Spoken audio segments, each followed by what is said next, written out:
I did. Alright, so we're gonna freestyle this thing. I think it'll turn into a bit of a question and answer. But long story short, in this video, we're gonna talk about a little bit of history of 144 and the tour, so a tour announcement, and also some background on the tours. And then we'll get into the partnerships that we've locked in for the season. So I just wanted to give you guys some insight. I'm kind of in a moment where I'm on the phone a lot. Kids are like, where are you going? How are you doing this? What is a tour? How are you building these things? So I just wanted to like grab a tire, take a seat, do a little Q&A, and just answer some questions. I'm gonna get that tire. I did what I did. Now can I live? I did. Yeah, dude, Corey Denemy, hook us up. CNC. Man, I got the dead cat on me, dude. Tito's like, don't roll that jack, Adrian. Let's jump into this thing. So here we go. We're live. We're gonna answer some questions. Go over what's first, the history. Really, I be sipping. Really, I be smoking. Yeah, actually, I had Greg from CarooWorks ask me that same question. He was like, "What's 144 again? Like, tell me about it." But I'm trying to make things a little shorter here, and then I can elaborate later in life. But 144 is essentially my drifting race number. So there was a time and a place way back in the day when I had a childhood friend who was ill, and his favorite number was 4 for Brett Favre. Again, like watching him go through his thing, me getting into drifting, I needed to come up with a race number. So I figured I would do 4 for Tyler and 4 for myself. This gave me 44. From there, in my career, I was up at Englishtown, New Jersey, and I was doing my first like XDC event. I roll into that thing, and there's a huge Mobil 1 trailer. Shout out to Ryan Turek and Steve Angerman. They were driving for like a Mobil 1 team. But long story short, Ryan Turek had the number 44. So here I am, a little kid, and I'm rolling up to like my first drift event ever, and I'm 44 for a homie that had passed away, and he's 44 with a huge rig, and I literally thought like, what am I gonna do about this? So I went to the sign-up sheet, and I quickly had thought about Travis Pastrana with the 199, so I put a 144. I think they were giving me some shit, and they were mentioning you can't have 3-digit numbers in drifting, and I kind of fought for that one, and so yeah, we became 144 at that moment in 2009 or something. Yeah, so we kind of mentioned this in that last JZX90 edit, but I was in an RX-7, which was like way too bougie to be street drifting for my payroll at the time. And I basically seen a 240 that was kind of sitting in a yard, and my friend Jeff Lane, actually, who I was working with, he was mentioning like, yo, you should get that 240 and start drifting that, because it's going to be much more affordable. And so yeah, I picked that thing up and never looked back. All right.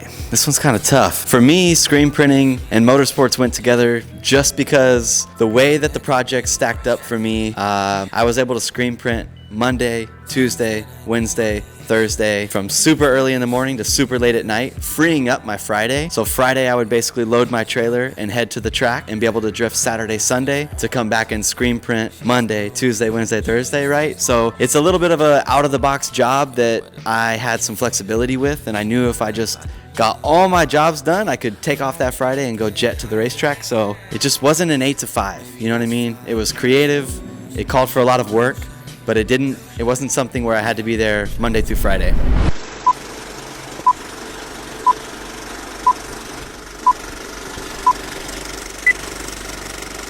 Hey, thank you guys for coming out tonight, and if you're not here, then get here. Rhythm. Let's move.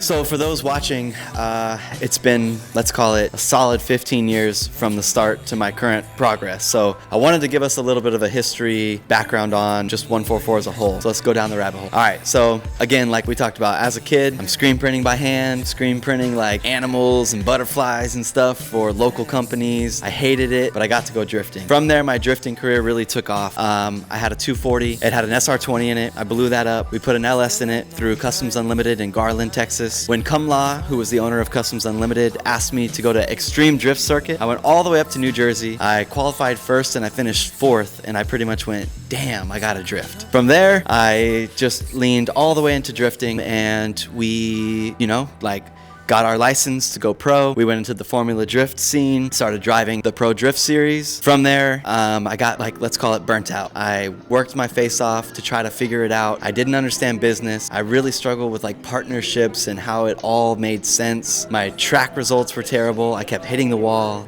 and I just really struggled to make that a career and make that a business. So from there, I remembered my screen printing days, and I decided that I would go back to creating for that industry and start screen printing. And I almost had to give up drifting for a moment, and I thought to myself, if I give this up and it comes back, then it's meant for me. And that's what happened, man. So you guys can see some photos of my first location. Rhythm Print Supply is what I opened up, and this was just shy of 1,300 square feet, and I had 2 presses. I had the race car under the presses. It was my homie Corey and DJ and Diamond, and we really just started at the very bottom, dude. I'm hand screening hundreds of Grip Royal shirts. My turn time was terrible, and I was just learning business. That was the first time that I threw myself into that environment. So 2017 was my last Formula Drift run. 2018, Rhythm was really born and started being operational. 2019, we started wanting to get back into drifting. I had taken a full year off, and I screen printed for a full 12 months, and I missed driving, dude. I didn't touch a steering wheel, I didn't touch a pedal, and I stared at the drift car every day screening t-shirts. So by 2019, I was like, man, fuck this. I need to get back into drifting, and we started doing our own grassroots tours, which will feed into the next segment that I want to talk to you guys about. What is a tour? How do I build these tours? And just give you guys some background on that.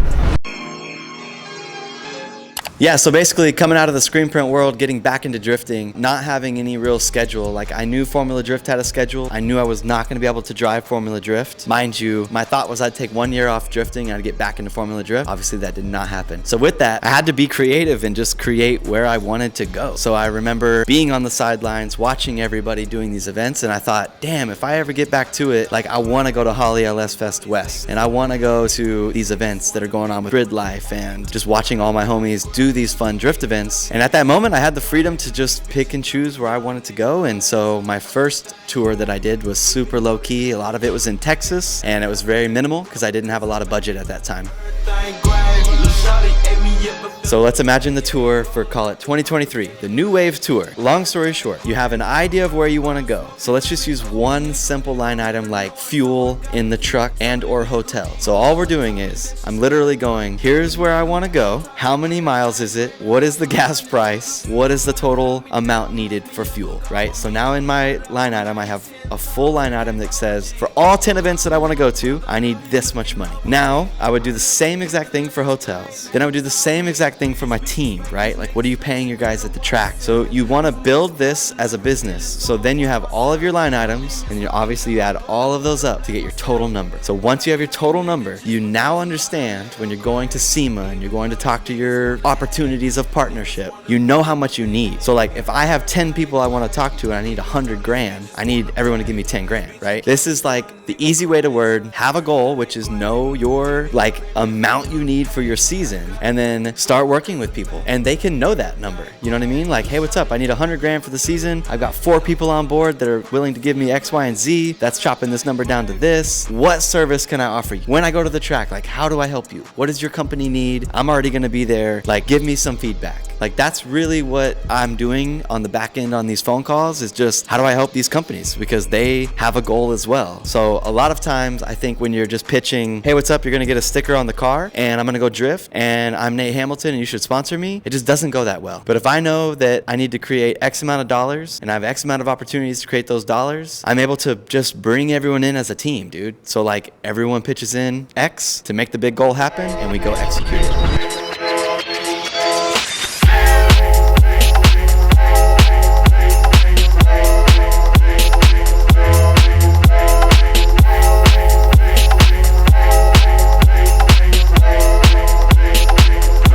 Racing, the best.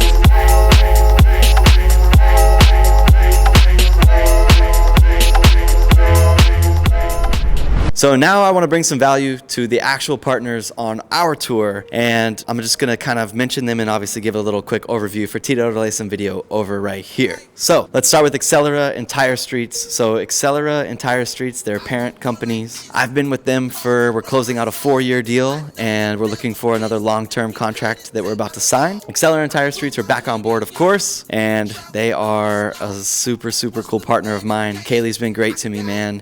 They've really made a lot of this happen. With this little story here, it's like, I wanted a tire sponsor. I felt like I would bring value to the tire sponsor. I'm cold calling them, and I'm like, I need free tires. And they're like, no. And I'm calling, no, right? Obviously, they don't want to hand you free stuff. So I did a giveaway on my Instagram, and I had everybody tag them, and I started bringing value to them, right? So for the multiple months ahead, I'm purchasing and giving value, purchasing and giving value. From here, that worked, you know? So on their next cycle of sponsorships, I had been giving them value, and I was able to finally get sponsored. Let's talk a little bit about DEI. So DEI for us is a company that I'm gonna go on my 2nd year of partnership with. I work with Will over there, dude, and he's super rad. They're a company that I feel like we're able to share the drift audience with, and I see them getting into drifting more and more, which is cool to see. So a lot of our like coolant stuff in the engine bay, floorboards, good company. So shout out to DEI. Moving on, Deechworks. So Deechworks, again, dude, I'm kind of getting some year 2s and year 3s now, which is good. So Deechworks and I, new year, new partnership. Shout out to Krista. I'm probably giving away all these contacts to everybody, but hey man, they're good people. So thanks to Deechworks for coming on board. Injectors, fuel pumps, basically our whole fueling system. All right, so let's talk a little bit about all of the oil in the car. So shout out to VP Racing Fuel. So we're literally doing all the drivetrain. So motor oil, gearbox, rear end, fuel, brake. So shout out to VP for signing us again. And cleaning products, dude. Shout out to VP for cleaning products. Adrian just reminded me, of course, whether it be my daily on the JZX90 or the Pro Car, we're just wiping that shit down. VP's got a lot of stuff you may not have even thought about. BC Racing. So let's shout out to BC. This is probably my longest partner, dude. So I have been able to keep a relationship with them on and off the track, right? Even when I wasn't drifting, they were supporting me. So shout out to BC Racing. Coilovers, anytime I need them, they're there for me. Yeah, so shout out to Inke. This is my first sponsor ever. You know what I mean? You guys have seen me on the RPF ones damn near my whole life. So I do want to mention, I would love a new wheel. So shout out to Inke. Let's put something new on the car. But with that being said, Inke has been supporting me. They were literally my first sponsor. All right, so then we'll wrap this video up. On the partnership side, I just want to give a huge thanks to everybody that's supporting us. Recaro, Vibrant, Haltech, a few others. I'm coming for you. Other than that, hope you guys enjoyed this video.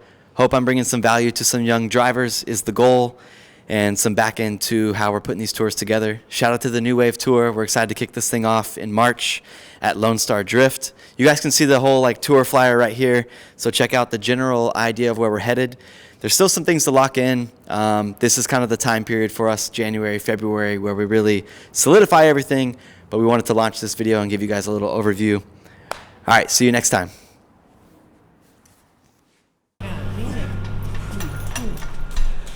All right, Adrian's getting it done, man. So we're cleaning the shop. So to outro this video, we're cleaning the shop up. What's coming up next is a like open house car meet video for us. So basically, the print house will host events where we just basically let everyone kick it in the backyard. It's a good community building moment. Let's cruise. So we got shirts to ship. We got to get back to work. Just wanted to outro this video for you guys. Hope this was some value to some younger drivers.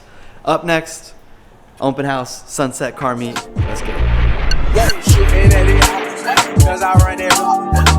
Give me top, and my drop, I need her gon' flop, when I drop, I need her gon' flop, when I drop, I need her gon' flop.